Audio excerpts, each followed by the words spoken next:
Solo hiker vanished in the Rockies, leaving behind nothing but unanswered questions and shattered hopes. 4 years of silence followed, with search teams eventually giving up what seemed like an impossible mission. Until that fateful day when a fisherman pulled something from the depths of an isolated mountain lake that would change everything. Before we begin, make sure to subscribe to the channel and comment where you're watching from. The aspen leaves had begun their golden transformation when Mary Johnson packed her supplies that crisp September morning. The small Colorado town near Uncompahgre Wilderness was just waking up as she made her final stop at the ranger station. Mary's reputation as a solitary artist preceded her. Locals knew her as the woman who captured the wild heart of the mountains on canvas, translating its secrets into strokes of color and light. "Planning to catch the aspens at peak?" asked the ranger on duty, checking her permit. Mary nodded, adjusting the canvas roll tucked under her arm. "I found a new spot last time. The light there—" She paused, her eyes distant with anticipation. "It's unlike anything I've painted before." Sarah Brown had tried to convince her friend to take a satellite phone. "The weather changes fast up there," she'd warned from behind the counter of her bookstore the previous evening.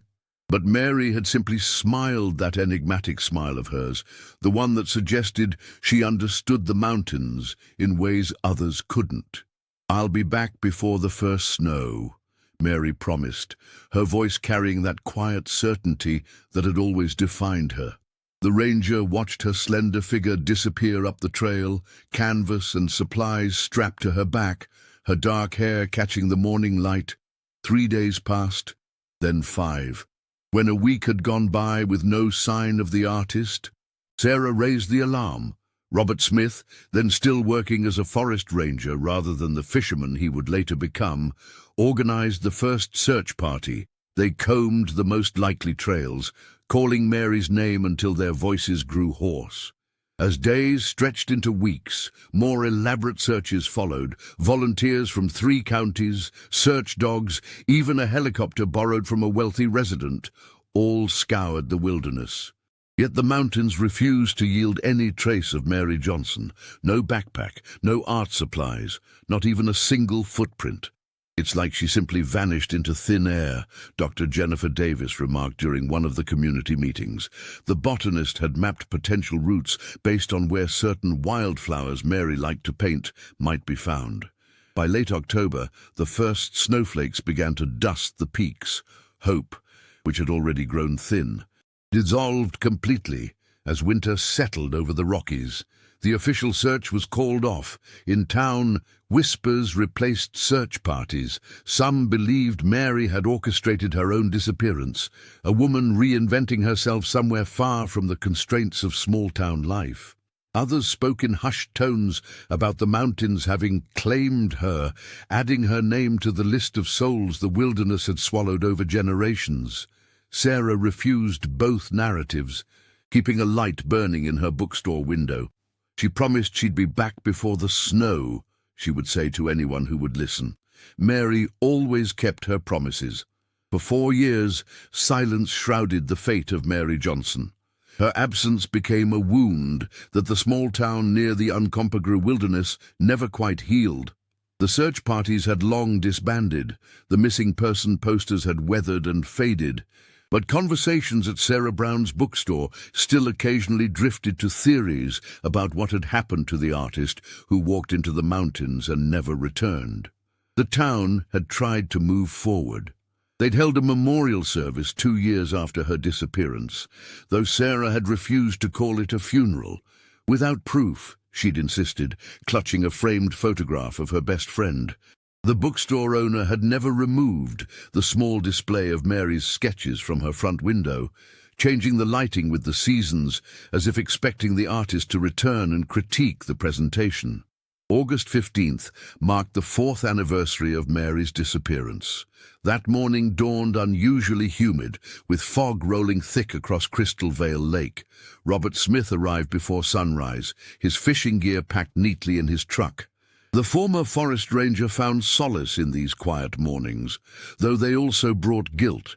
He'd been one of the last people to see Mary alive, nodding to her as she'd headed up the trail with her canvas roll, and he'd led 3 of the search teams that found nothing. Robert cast his line into the still waters, watching ripples dissolve into the mist. The lake had always been generous to him, offering trout when his thoughts grew too heavy. Today, however, the water seemed different, stiller, as if holding its breath. His 3rd cast met unexpected resistance, not the familiar tug of a fish, but something solid and immovable. "Damn," he muttered, assuming he'd snagged debris.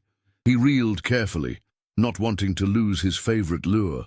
The line tightened, then gave way as something broke free from the lake bottom.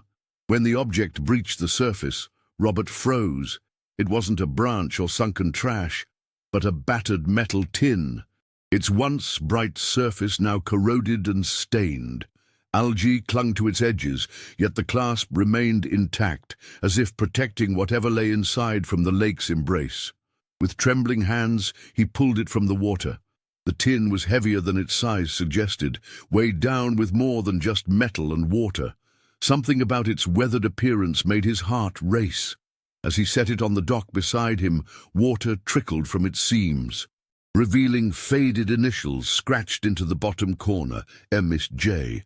Robert's breath caught in his throat. After 4 years of questions without answers, the lake had finally offered up a secret. Robert Smith's weathered hands trembled as he carefully opened the tin. Inside, protected from the elements, lay a notebook wrapped meticulously in waxed linen. The fisherman's breath caught in his throat as he gently unwrapped it, revealing the name inscribed on the cover, Mary Johnson. My God," he whispered, his voice barely audible over the gentle lapping of Crystal Vale Lake against the shore.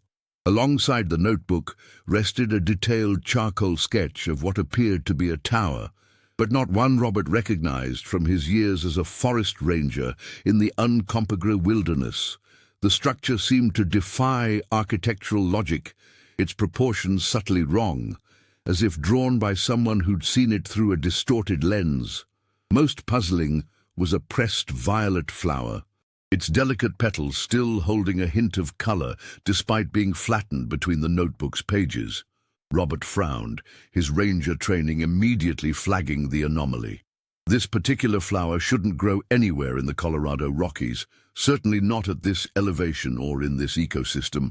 He settled against a boulder, the morning mist still clinging to the lake's surface as he carefully turned the notebook's pages. Mary's handwriting filled each sheet, neat and measured at first, becoming increasingly frantic and uneven toward the end. Her artistic eye was evident in the margins, filled with small sketches of landscapes that seemed both familiar and impossibly wrong. The final entry made the hair on Robert's arms stand on end. Written in a shaky hand, the words seemed to leap from the page. "It doesn't want me to leave. I'm not sure I want to anymore." Robert closed the notebook, a chill running through him despite the August warmth. 4 years had passed since Mary Johnson had vanished without a trace. 4 years of questions, of search parties that found nothing, of a community slowly accepting that the mountains had claimed another soul. Now this. He carefully repacked the items and stood, knowing exactly where he needed to go. Sarah Brown had never given up on her friend. The bookstore owner had maintained for years that something more than a hiking accident had befallen Mary. As Robert made his way back toward town, he couldn't shake the feeling that he'd just pulled on a thread that would unravel secrets long buried in these mountains. The case that had gone cold 4 winters ago was suddenly alive again, as alive as the impossible violet flower preserved in Mary's notebook. Whatever had happened to the artist in these wilderness depths was about to surface, and Robert wasn't certain any of them were prepared for what those mountains had been keeping silent all this time. Sarah Brown had spent 4 years refusing to accept what everyone else in town had concluded about Mary Johnson. The bookstore owner's small apartment above Pages and Pines was still cluttered with maps of the Uncompahgre wilderness, newspaper clippings, and photographs of her best friend smiling against backdrops of Colorado's majestic peaks. She was too experienced, too careful. Sarah insisted whenever someone suggested Mary had simply gotten lost. The two women had hiked together since college, and Sarah knew Mary's methodical nature. The artist never ventured into the wilderness without multiple backup plans. When Robert Smith walked into her bookstore that rainy Tuesday afternoon, Sarah immediately recognized the haunted look in his eyes. The former forest ranger placed the metal tin on her counter with trembling hands. "Oh, I found something you need to see," he said, his voice barely above a whisper. They spread the contents across the reading table in the back of the store after closing. The notebook's pages were filled with Mary's distinctive handwriting and intricate sketches of landscapes that seemed both familiar and impossibly wrong. Sarah traced her fingers over the dried violet, a flower she'd never seen in all their hikes together. "This changes everything," she murmured. He carefully turning pages filled with cryptic references to echoes and doors and watching eyes. Robert nodded, his weathered face tightening. "I've been up and down those trails for 20 years. There's something not right about what she found." Sarah noticed how his hands shook slightly when he pointed to certain sketches. "You know something else, don't you?" The fisherman looked away. "There were reports, things rangers discussed but never filed officially. Hikers claiming the trails changed behind them, compasses that stopped working in certain valleys." For 4 years, Sarah had kept her theories to herself, afraid of being labeled the grieving friend who couldn't let go. Now, Robert's presence validated what she'd always suspected. Mary hadn't simply vanished, she'd found something. They worked late into the night, cross-referencing Mary's journal entries with topographical maps. Robert's ranger knowledge proved invaluable as they identified landmarks and calculated possible routes. "These symbols keep appearing," Sarah noted, pointing to recurring marks in the margins, like she was creating her own mapping system. Robert's eyes darkened, or recording someone else's. By midnight, they had constructed a tentative timeline and plotted several locations worth investigating. The partnership formed naturally. Sarah's analytical mind complemented Robert's practical wilderness experience. "We need to follow her path," Sarah said finally, determination hardening her voice. "Whatever Mary found out there, she left us breadcrumbs to find it too." Robert nodded slowly, the weight of unspoken guilt visible in the slump of his shoulders. "I should have looked harder 4 years ago." Dr. Jennifer Davis stared at the pressed violet through her magnifying glass, her hands trembling slightly. The specimen shouldn't exist, not here, not now, not anywhere. Viola scopulorum had been declared extinct 80 years ago, yet this specimen looked impossibly fresh, as if it had been picked mere weeks ago, rather than surviving 4 years submerged in a lake. "This changes everything," she whispered to herself in the solitude of her cluttered home laboratory. The botanist rarely welcomed visitors, preferring the company of her specimens and research papers. Her colleagues at the university had long accepted her reclusive nature, attributing it to scientific dedication rather than the personal ghosts that truly drove her work. Jennifer carefully placed the violet in a preservation slide and photographed it from multiple angles. The flower's vibrant purple hue defied logic. Pigmentation should have degraded significantly after years underwater. She compared it to archival images, confirming what she already knew. This was indeed the lost alpine species, once thought vanished from the Colorado mountains. "My grandfather was right," she murmured, glancing at the faded photograph on her desk. William Davis had disappeared in the Uncompahgre wilderness in 1973 while searching for this very plant. His field journals, which Jennifer had memorized as a child, described valleys where time moves differently and extinct species find refuge. The scientific community had dismissed his theories as the ramblings of an overzealous botanist, but Jennifer had always suspected there was truth hidden in his notes. Now, holding physical evidence from the same region where Mary Johnson had vanished, the connection seemed undeniable. When Sarah Brown called that evening, Jennifer answered immediately, something she rarely did with her smartphone. "I'd have identified the flower," she said without preamble. "It's impossible, Sarah. This species hasn't been documented in nearly a century." "What does it mean?" the bookstore owner asked. "It means Mary found something." Jennifer paused, scientific caution warring with personal hope. "Something my grandfather spent his life searching for, a place where extinction doesn't apply." The botanist agreed to meet Sarah and Robert the following morning. That night, she pulled out her grandfather's weathered field journals, searching for mentions of Crystal Vale Lake or Echo Valley. The parallels between his disappearance and Mary's were striking. Both had ventured into the wilderness pursuing something others couldn't see. Jennifer ran her fingers over her grandfather's pressed specimens, preserved between wax paper. For decades, she had channeled her loss into scientific rigor, building a reputation on empirical evidence and peer-reviewed certainty. Now, that carefully constructed foundation was crumbling beneath the weight of one impossible violet. Two mysteries now intertwined: Mary's disappearance and her grandfather's fate. And for the first time in years, Jennifer felt something dangerous bloom inside her chest. Hope. Word of Mary Johnson's mysterious notebook and the extinct violet spread through the small Colorado town like wildfire.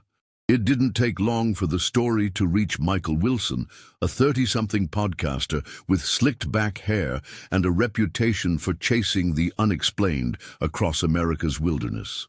Michael arrived at Sarah's bookstore on a Tuesday morning, his vehicle packed with recording equipment and a determined gleam in his eyes.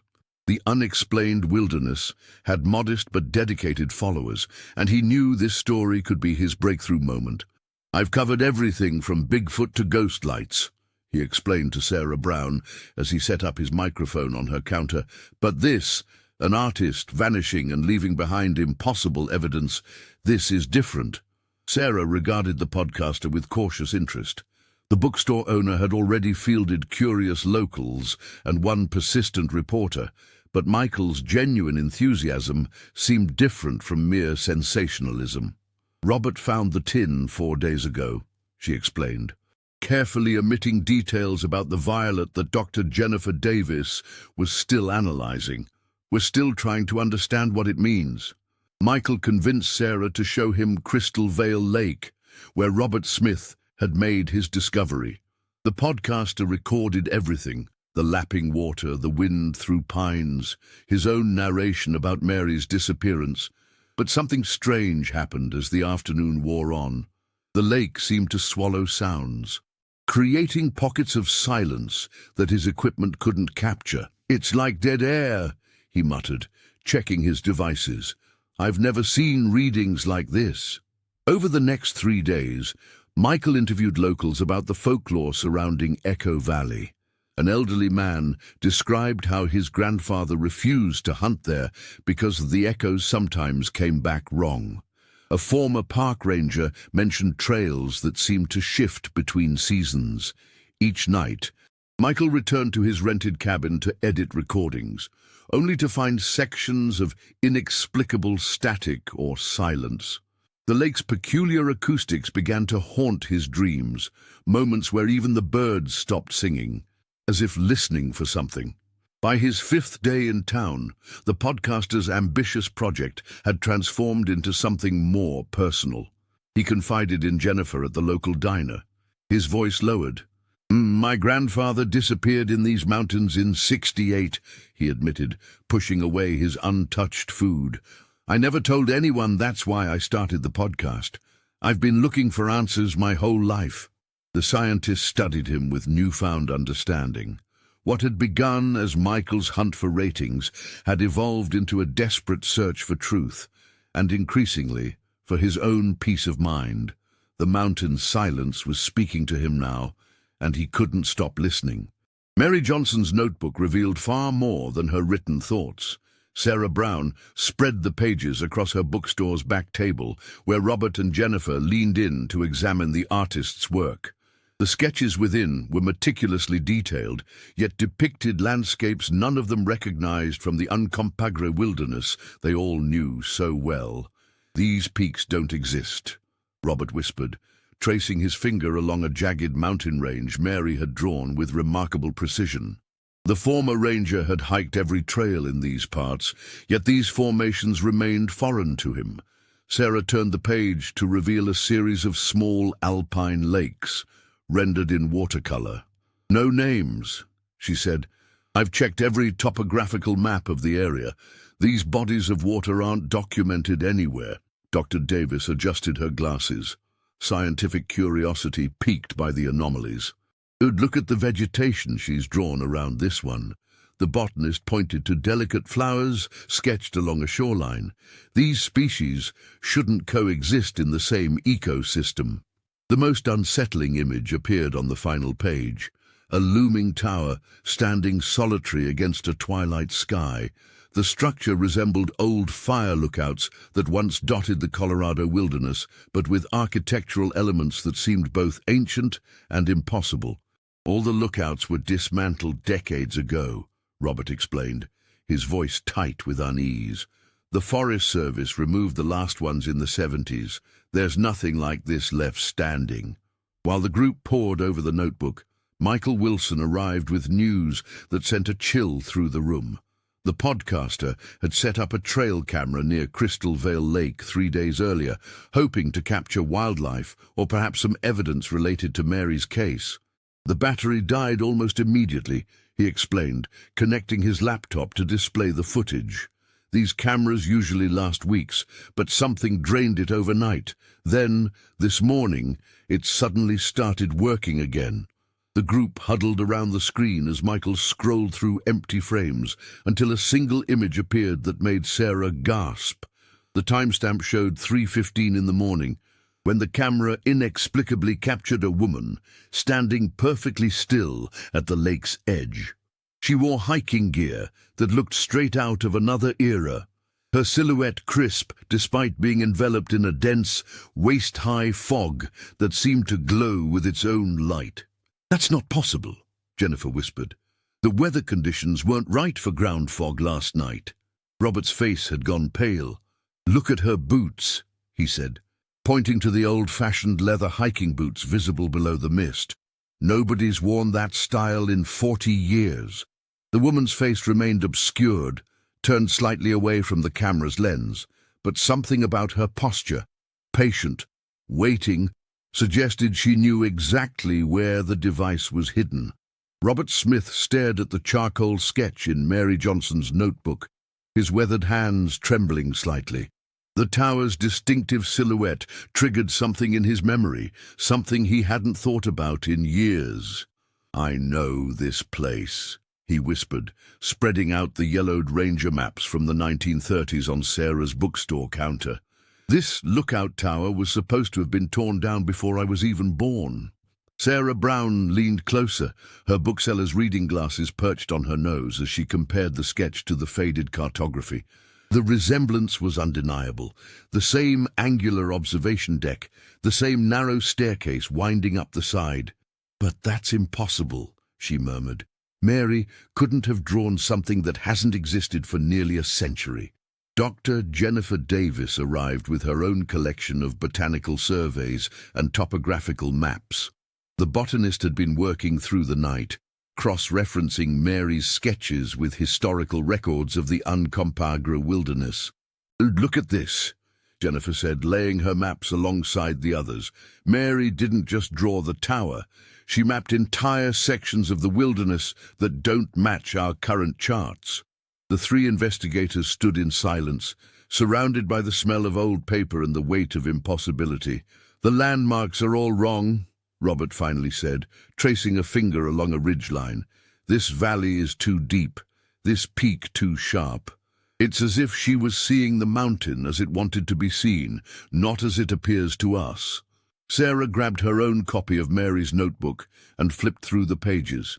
She wrote about trails that changed behind her, about how the same path would lead somewhere different, depending on the season or time of day. "The locals have names for these places," Robert said softly. "Echo Valley, where the echo lives.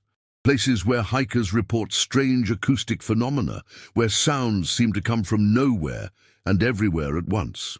Jennifer nodded, her scientific skepticism battling with the evidence before her eyes. "My grandfather used to talk about these places too. He said the mountain remembers people who listen to it." Sarah carefully overlaid Mary's hand-drawn maps with the official ones. The discrepancies were subtle but unmistakable, a bend in a stream that shouldn't exist, a clearing where forest should be, and always the tower standing where nothing should stand. She wasn't lost, Sarah realized, her voice barely audible. She was mapping a different version of the wilderness, one that exists alongside ours, but just out of reach. Robert picked up the wooden fox charm that had appeared by the lake. "When I think she found a way in." The bookstore fell silent as the three contemplated what this meant and what it would take to follow Mary's impossible trail into the heart of a mountain that refused to be known. Dr. Jennifer Davis hunched over her laboratory table, the pressed violet under her microscope revealing secrets that made her hands tremble. The flower, supposedly extinct for 8 decades, contained spores unlike anything in her modern reference samples. She carefully extracted a tiny sample, comparing it against her database of alpine flora. "This is impossible," she whispered to herself, adjusting her glasses. The botanist had spent 15 years studying Rocky Mountain plant life, but this Viola scopularum defied everything she knew. The cellular structure appeared untouched by modern pollutants. The pollen preserved within the pressed specimen contained compounds that had disappeared from similar species generations ago. Jennifer sat back, rubbing her tired eyes. It was as if the flower had been plucked from another era or had somehow survived in a pocket of wilderness, untouched by time and human interference. The thought sent a chill through her body. Her grandfather's journal had mentioned valleys where time pooled differently, words she dismissed as the ramblings of altitude sickness. Meanwhile, across town in her bookstore, Sarah Brown worked late into the night. The loyal friend had been examining Mary's notebook for weeks, convinced there was more to find. She'd noticed slight discoloration on the back cover, places where the paper seemed to have once been wet. "What if?" Sarah murmured, reaching for a small vial of melted snow she'd collected from Crystal Vale Lake. Using a cotton swab, she carefully dampened the notebook's back cover. As the moisture spread across the paper, faint brown lines began to appear. Sarah gasped, quickly grabbing her smartphone to document the transformation. Words written in what appeared to be water-soluble ink materialized before her eyes. "Follow the stone stair, where sky and ground forget each other." She immediately called Robert. "You need to see this," she said when he answered. Mary left another message, hidden in plain sight. The former ranger arrived 20 minutes later, his truck pulling up outside the bookstore. When he saw the message, his face paled. "I know where this is," he said quietly. "There's an old trail, not on any official maps, where hikers reported stone steps appearing after heavy rain. The rangers always dismissed it as imagination or loose rocks arranged naturally." Sarah looked at him intently. "You've seen them?" "Once," Robert admitted. "During a rescue operation years ago, the steps seemed to lead nowhere, just up into mist. I reported it, but when we returned the next day, there was nothing there." Sarah carefully photographed the message before calling Jennifer. The three of them would need to move quickly. The mountain weather was unpredictable, and they all sensed time was somehow essential to finding Mary Johnson's ultimate fate. The weathered trail led Sarah Brown, Robert Smith, and Dr. Jennifer Davis to a dilapidated ranger outpost nestled among ancient pines. Moss-covered logs formed the walls of the structure that seemed to lean slightly, as if tired from decades of mountain winters. Robert pushed open the creaking door, his ranger instincts kicking in as he scanned the abandoned interior. "Someone's been here recently," the former forest ranger whispered, pointing to disturbed dust patterns on a wooden desk. Jennifer moved cautiously behind him, her scientific curiosity overriding her apprehension.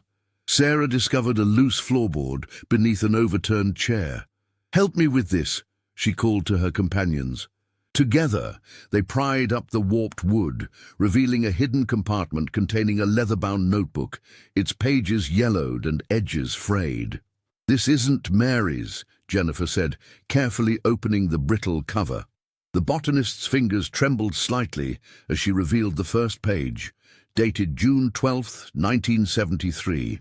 The notebook belonged to a hiker named Thomas Reeves, who had ventured into the same mountains nearly 50 years earlier. His detailed entries chronicled a 3-week expedition that gradually transformed from enthusiastic exploration to confused wandering and finally to desperate fascination. "Listen to this," Robert said, reading from the middle pages. Day 14. The trails shift overnight. What was north yesterday points west today. The compass spins without purpose here. Sarah flipped to the final entries, her bookseller's reverence for written words evident in her gentle handling. The last page made her voice catch. "I followed her singing through the mist, a woman with hair like autumn leaves. When she hummed, everything stopped. The wind, the birds, even the mountain seemed to hold its breath. She beckons me deeper into what the locals call the shifting quiet." Michael Wilson arrived at the outpost, recording equipment in hand, having tracked their location through Sarah's last message before cell service disappeared. The podcaster's eyes widened as Jennifer explained the connection to Ute legends she'd researched.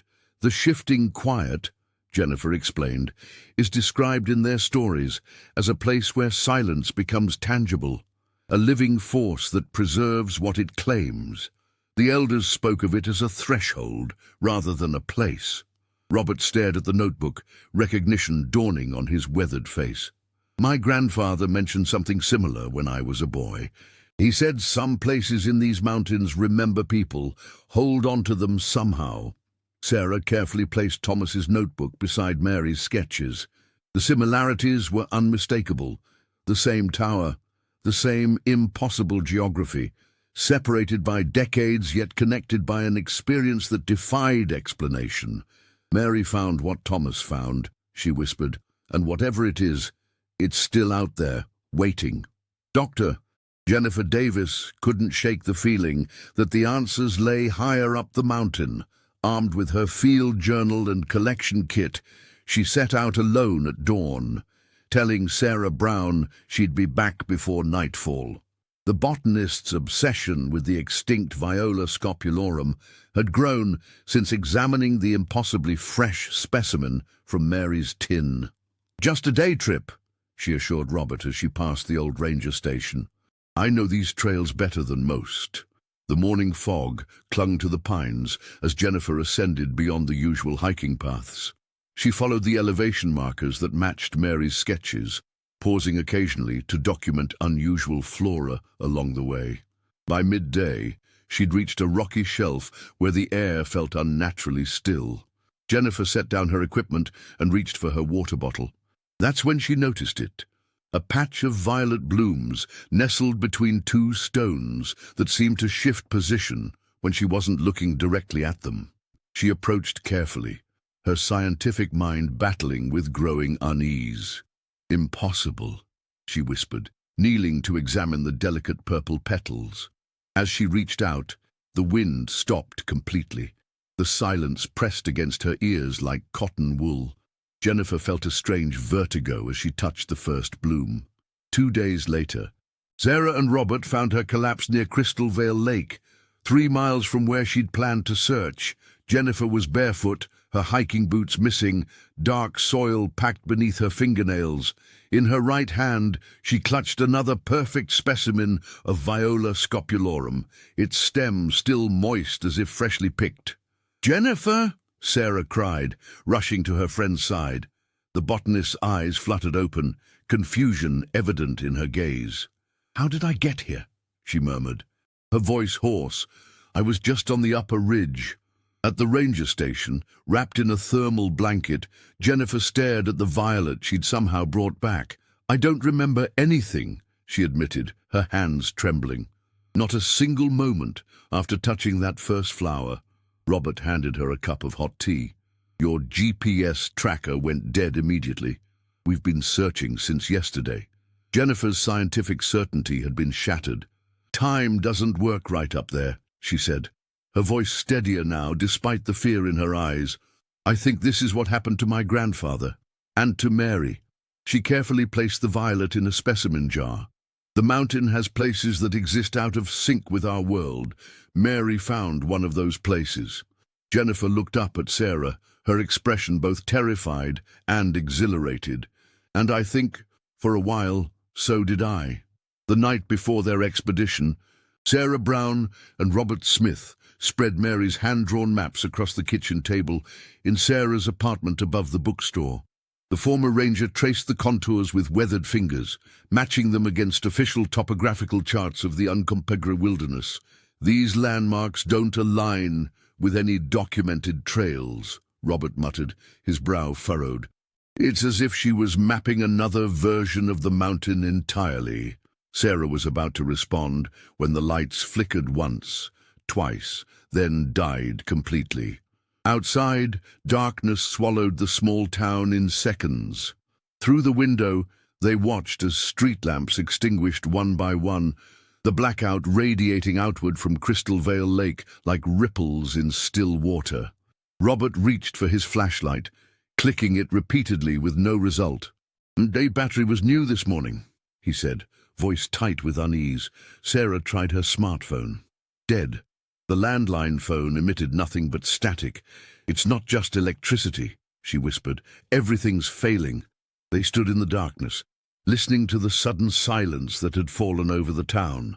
No distant humming of refrigerators, no electronic beeps, not even the soft glow of emergency lights that should have activated. "The mountain doesn't want us following her," Robert said, half joking, though his voice betrayed genuine apprehension. Miles away, Michael Wilson sat alone in his rented cabin, surrounded by candles hastily lit when the power failed. The podcaster had been organizing his research when the blackout hit, but unlike the others, he'd been prepared. His laptop, running on battery power, continued to glow in the darkness. Michael had spent the afternoon digging through old boxes of evidence the local sheriff had reluctantly released. Among them, he'd discovered a forgotten external hard drive that had belonged to Mary.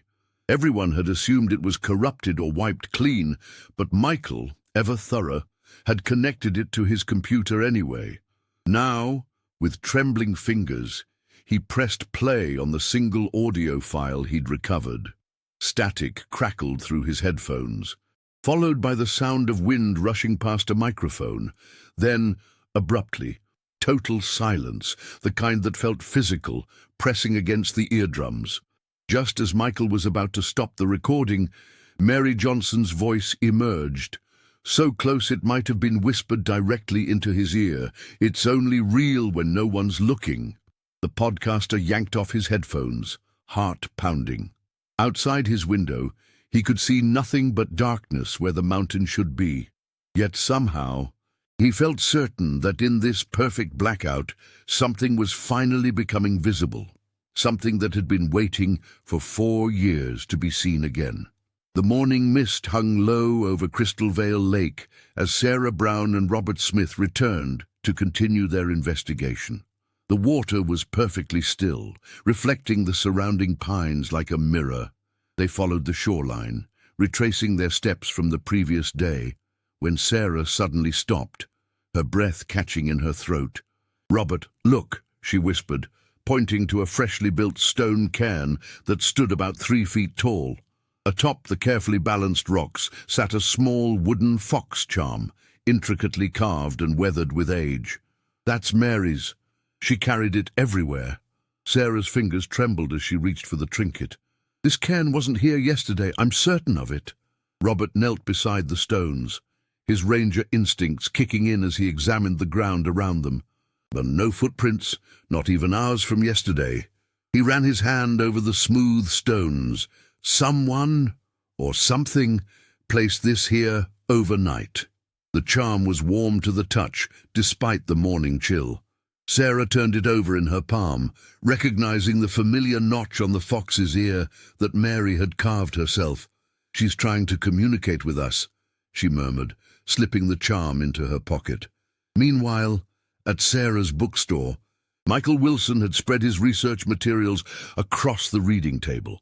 The podcaster had spent the night digging through historical records, newspaper clippings, and online archives. Dark circles rimmed his eyes as he connected threads of information. When Jennifer Davis arrived with coffee, Michael looked up with a haunted expression. "My grandfather, Thomas Wilson, disappeared in Echo Valley in 1968, he said, his voice hollow. "I knew he'd gone missing hiking, but I never knew exactly where until now." He pushed forward a yellowed newspaper clipping. He wasn't the only one. There's a pattern stretching back almost a century. Hikers, rangers, even a geology professor from Boulder, all vanished in these mountains. Jennifer set down her cup, her scientific mind racing. What if they're all connected? What if Mary found whatever they found? Michael nodded grimly. Each person left something behind. A journal entry, a photograph, a piece of equipment. It's like the mountain allows just enough evidence to surface to keep drawing others in. When Sarah and Robert returned with news of the fox charm, the four gathered around the table, a solemn energy filling the room. The charm sat at the center, a physical link to Mary and perhaps to all those who had disappeared before her. "The mountain is speaking to us," Robert said quietly. "And I think it's using Mary's voice to do it." Sarah Brown stared at the report in disbelief. Dr. Amanda Reeves, the forensic analyst from Denver, had delivered news that changed everything about Mary Johnson's case. The battered metal tin Robert Smith had pulled from Crystal Vale Lake couldn't possibly have been underwater for 4 years. "The oxidation patterns are inconsistent with long-term submersion," Dr. Reeves had explained over the phone. "Based on algae growth and mineral deposits, that container was in the water for 3 months at most." Sarah's hands trembled as she shared this revelation with Robert and Jennifer Davis in the back room of her bookstore. The implications were staggering. Someone or something had placed Mary's notebook in the lake recently, where it would be found. "This means she could still be out there," Jennifer whispered, her scientific skepticism momentarily overwhelmed by hope. The reclusive botanist had become increasingly invested in the case since discovering the impossible violet. Robert ran his weathered hands through his grey hair. "Or someone who knows what happened to her is playing games with us."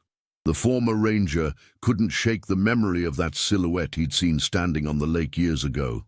Michael Wilson, who had been recording their conversation for his podcast, set his equipment down.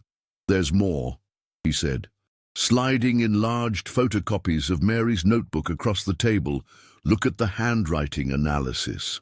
The group leaned forward, examining the pages. The early entries showed Mary's familiar, flowing script, the same handwriting that had adorned birthday cards to Sarah for years. But the final entries were subtly different. The strokes were more confident, the pressure more consistent, the spacing more measured. "It's still Mary's handwriting," Sarah said, tracing the letters with her fingertip. "But it's evolved, like she aged years between these entries." Jennifer nodded slowly. "Like someone who's had time to change, much more time than 4 years would account for." Robert pulled out the old ranger maps, spreading them beside the photocopies. Echo Valley has always had strange time distortions in local legends. Hunters claiming they spent an afternoon there, only to return, and find weeks had passed. Michael's recorder captured the heavy silence that followed. The group was confronting a possibility none of them had seriously considered before, that Mary hadn't simply disappeared, but perhaps existed somewhere outside normal time. "If she's still alive," Sarah finally said, "and somehow placed this notebook where Robert would find it, then she's trying to communicate with us." Jennifer carefully examined the pressed violet again. "And whatever realm she's in, it's where extinct flowers still bloom, and time moves differently." The bookstore's old clock chimed 9 times, startling them all back to the present, a present where Mary Johnson's story was far from finished. Sarah Brown and Robert Smith trudged through the dense forest, their boots crunching over fallen pine needles as they followed the peculiar map from Mary Johnson's notebook. The afternoon light filtered through the canopy in dappled patterns, but something felt off about the woods today. "The compass is going haywire again," Sarah whispered, tapping the device with her finger. The needle spun wildly before stopping, pointing west, then east, then nowhere at all. Robert nodded grimly. It happened the same way during the original search parties. The former ranger pulled his jacket tighter as an unnatural chill swept through the trees. "We're getting close to something." The forest around them seemed to shift subtly. Trees that appeared farther away suddenly loomed closer, while familiar landmarks disappeared behind them without explanation. Most disturbing was the silence. No birds called, no insects buzzed, not even the wind rustled the leaves. It was as if the mountain itself held its breath, waiting. "Do you feel that?" Sarah asked, her voice barely audible. "Like we're being watched?" The bookstore owner stopped suddenly, pointing to a narrow deer trail they'd nearly missed. It matched exactly with one of Mary's sketches, a path marked with 3 stacked stones that shouldn't have remained balanced for 4 years, yet somehow had. As they followed the trail upward, the air grew thick and heavy. Robert's ears popped as if they'd climbed thousands of feet in minutes, though the incline was gentle. The silence pressed against them like a physical force. "There!" Robert pointed through a break in the trees. The old fire tower site. What remained was hardly impressive, just a square concrete foundation and scattered stones where the tower had once stood. Historical records claimed it had been dismantled in the 30s, yet Mary had drawn it in perfect detail, as if she'd seen it intact. Sarah checked her watch, 4:30, still hours before sunset, yet the light was fading unnaturally fast. As shadows lengthened across the clearing, something impossible began to happen. The tower's shadow stretched from the foundation, rising upward against the laws of nature, assembling itself from darkness into a spectral silhouette. "Robert," Sarah breathed, clutching his arm. "Look at the shadow!" The former ranger stood transfixed as the phantom tower flickered between existence and nothingness, its form wavering like heat over summer asphalt. For just a moment they could see straight through it, a spiral staircase climbing to a lookout platform where a figure stood watching them. "That's not possible," he whispered, but his hand instinctively reached for the wooden fox charm in his pocket, the twin to the one they'd found by the lake. The figure in the phantom tower raised its hand in greeting, and both Sarah and Robert felt a jolt of recognition. Dr. Jennifer Davis sat cross-legged on her cabin floor, surrounded by yellowed papers and botanical journals. The pressed violet lay under a magnifying glass, its impossible existence challenging everything she knew about extinction. As she traced her fingers over her grandfather's faded photograph, the connections became undeniable. "The mountain remembers," she whispered to herself. Jennifer had spent weeks comparing her grandfather's field notes with Mary Johnson's sketches. The similarities were too precise to be coincidence. Her grandfather hadn't simply disappeared, he'd found something, just as Mary had. The botanist carefully opened a leather-bound journal her mother had kept hidden for decades. Inside were her grandfather's final entries, describing a valley where time moves differently and flowers bloom out of season, the same valley depicted in Mary's charcoal drawings. The Ute elders called it the breathing place, Jennifer explained later that evening as she spread the documents across Sarah Brown's kitchen table. A hidden pocket in the mountains that reveals itself only to certain people, those who are somehow disconnected from normal time. Robert Smith leaned forward, his weathered hands trembling slightly, like someone who's already lost to the world. "Exactly," Jennifer nodded. "My grandfather was presumed dead for 3 months before he ventured to Echo Valley. Mary was already fading from public memory when she found it." Across town, Michael Wilson had transformed his podcast completely. What began as Mountain Mysteries Uncovered had evolved into Echoes of the Valley. a thoughtful archive of testimonies from families whose loved ones had vanished in the Uncompahgre wilderness. My grandfather disappeared in 1968. Michael spoke softly into his microphone as he interviewed an elderly woman whose sister had vanished in 1972. I used to think these were just tragic accidents, but now I believe they were invitations. The podcaster had abandoned his sensationalist approach, instead creating a respectful digital memorial. Each episode ended not with speculation, but with the personal stories of those left behind. Photographs described, favorite songs shared, memories preserved. The mountain doesn't just take, Michael told Sarah when they met at her bookstore. It collects people, stories, moments, like Mary's art captured landscapes. Jennifer's research revealed a pattern. Every 20 to 30 years, disappearances clustered around Echo Valley. Those who vanished were often artists, naturalists, or people experiencing profound loss, souls already half detached from the ordinary world. Mary found what my grandfather found, Jennifer said, holding the violet carefully. A place where extinction doesn't apply, where time itself breathes differently. The mountain remembered those it claimed, and sometimes, like with Mary Johnson's notebook in the lake, it offered glimpses back to those still anchored in the present. The truth was becoming a heavy burden for all of them. Sarah Brown found herself avoiding eye contact with townspeople at her bookstore. Each time she mentioned Mary's notebook or the impossible violet, she could see the pity in their eyes, the silent judgment that grief had finally broken her rational mind. She was talking about invisible towers again. Sarah overheard one customer whisper to another, "Poor thing can't let go." Meanwhile, Dr. Jennifer Davis hadn't slept properly in weeks. The botanist spent nights analyzing soil samples from where she'd found the second violet, searching for scientific explanations that continually eluded her. Dark circles framed her eyes as she obsessively sketched the flower from memory, afraid she might forget its impossible details. Her colleagues at the university had begun to distance themselves, concerned about her fixation on an extinct species. "I know what I found," Jennifer muttered to herself in her empty laboratory. "I know what I saw." But it was Robert Smith who carried the heaviest secret. The former ranger would stand at the edge of Crystal Vale Lake for hours, staring at its still surface as if waiting for something to emerge. The guilt had hollowed him out, leaving only a shell of the confident man who once guided lost hikers to safety.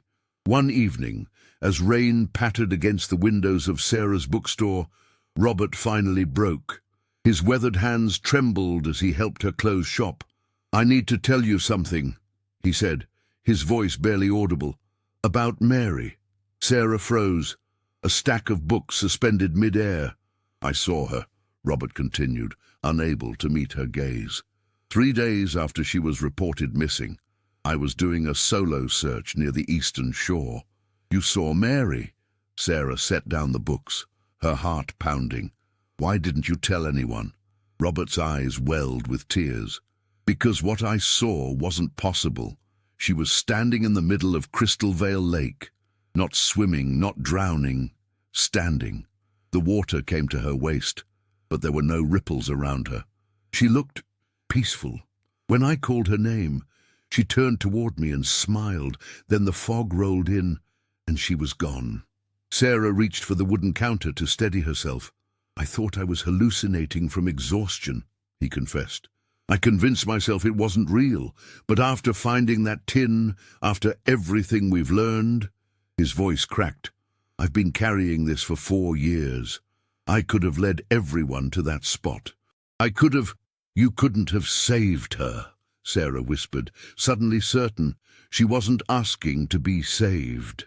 The group gathered in the back room of Sarah Brown's bookstore, huddled around the weathered notebook that had become their compass through this mystery. The final page lay open before them, its edges worn from constant handling. "I stayed for her.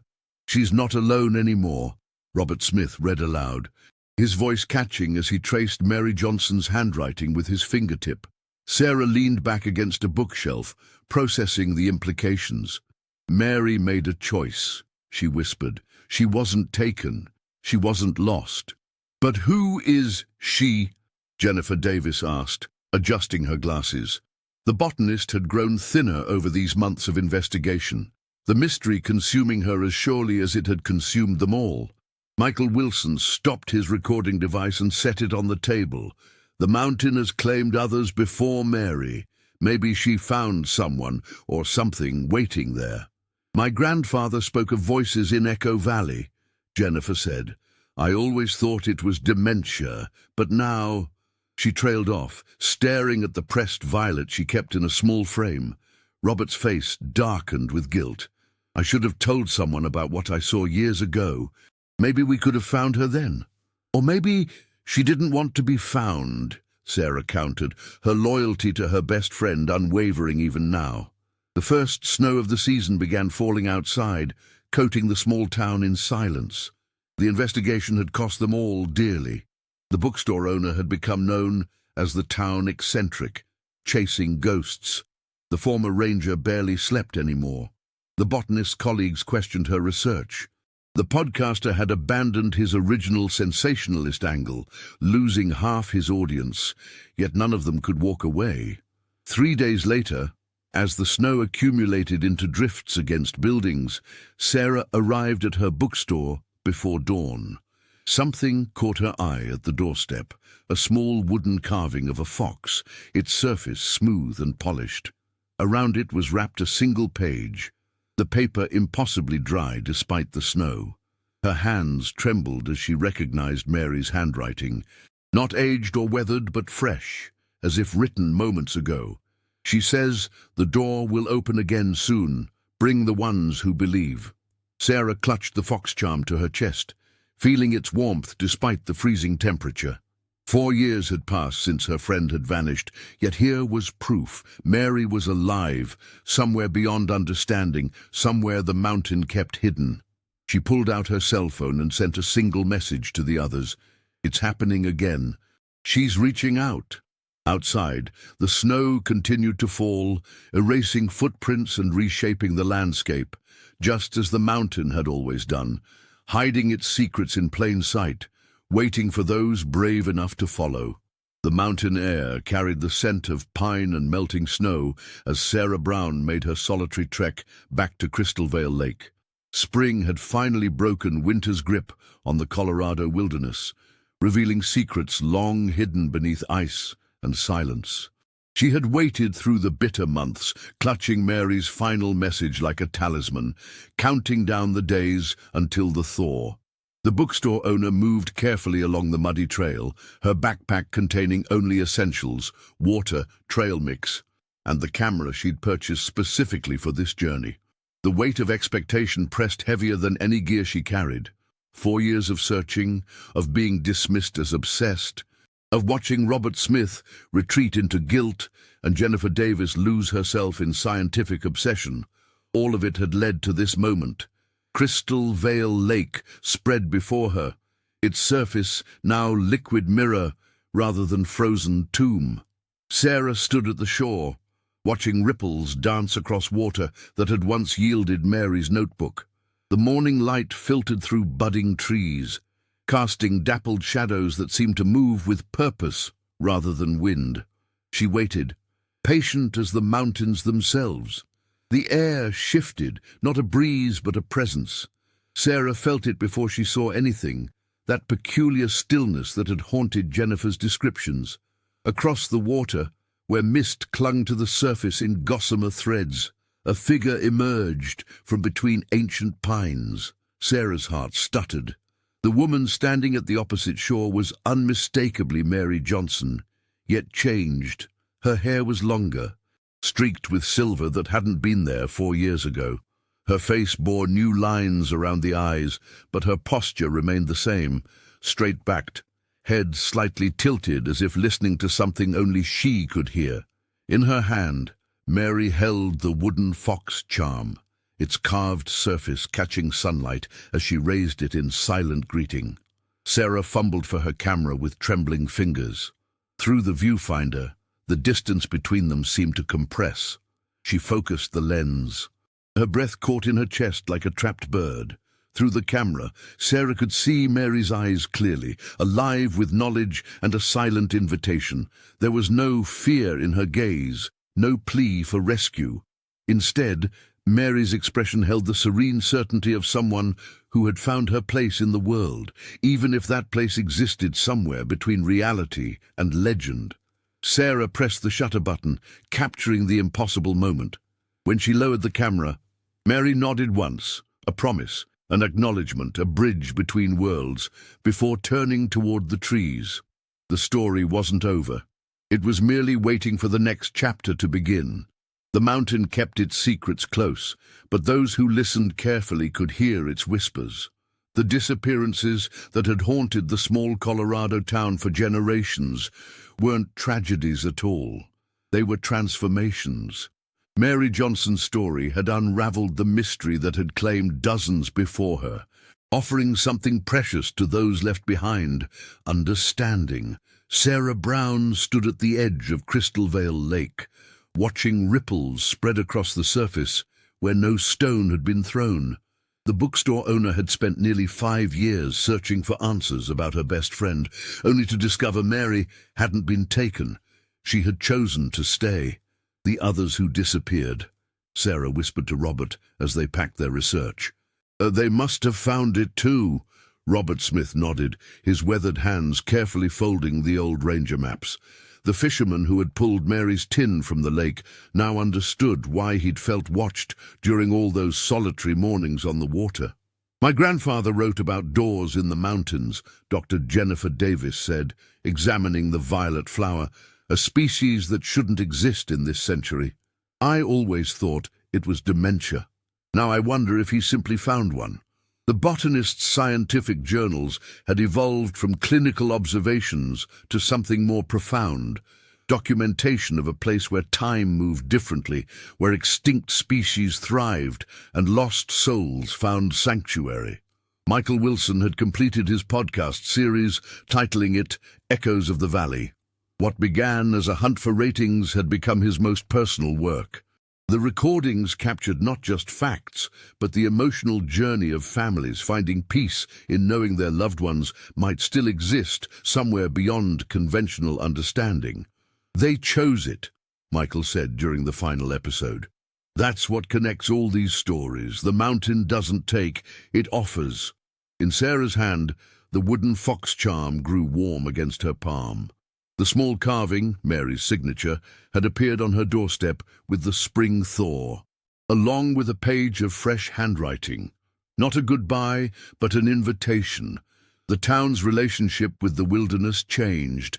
Hikers still ventured into the Uncompahgre, but with reverence rather than conquest in their hearts.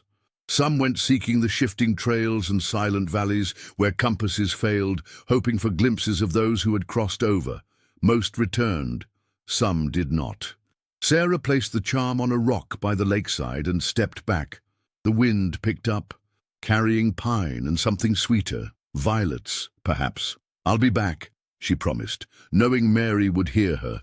The door between worlds would open again, and when it did, Sarah would be ready to make her own choice, to stay in the world she knew, or step into the one Mary had found.